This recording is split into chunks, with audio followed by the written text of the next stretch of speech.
السلام علیکم ورحمت الله وبرکاته. دا د نن بیا د ټیکنیکل انلاین پښتو چینل څخه در سره کوربه یم. هیله لرم چې روغ او جوړ به یاست. نن غواړم په دې ویډیو کې درته وښیم څنګه کولی شو چې د پلی سټور څخه انسټال شوي اپلیکیشنونه او یا داسې نور اپلیکیشنونه چې غواړئ نو څنګه کولی شو هغه مای فایل یا سیر ته ولیږئ.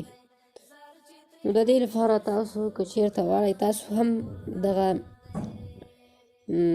اپلیکیشنونه مای فایل ته ولیږئ، نو دا ویډیو تر پایه در سره وګورئ او چینل هم در سره سبسکرایب کړئ او په څنګ کې ګنټۍ نشان هم ووهئ تر څو زموږ هره ویډیو تر تاسو پورې در ورسوي.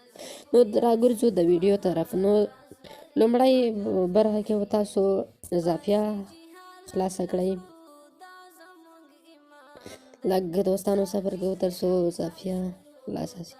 نو دا ده کله چې اضافیه مو خلاصه کړه نو کوم اپلیکیشن چې تاسو غواړئ نو په هغه باندې ګوته کلیک کړئ او بیک اپ باندې کلیک وکړئ.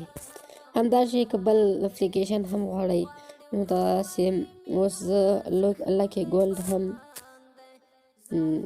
بیک اپ کوم. نو دا د اوس به انشاءالله اپلیکیشن مای فایل ته تللی وي. دلته ګورو چې رښتیا هم راغلی دی او که نه دی راغلی. دلته په انټرنل سټوریج باندې کلیک کوو. کله مو چې په دې باندې کلیک وکړو اضافیه باندې بیا کلیک کوو. کله مو چې په اضافیه باندې کلیک وکړو دلته بیک اپ ګورو. دا بیک اپ نو تاسو دلته ګورئ چې دوه اپلیکیشن یې موږ بیک اپ کړي وي، نو دغلته انټرنل سټوریج ته راغلی دي. نو که چیرې تاسو هم غواړئ نو بیک اپ وکړئ نو دا په دې طریقه کولی شئ. که چیرته مو ویډیو خوښ شوي نو لایک کړئ او په څنګ کې چینل هم ورسره سبسکرایب کړئ.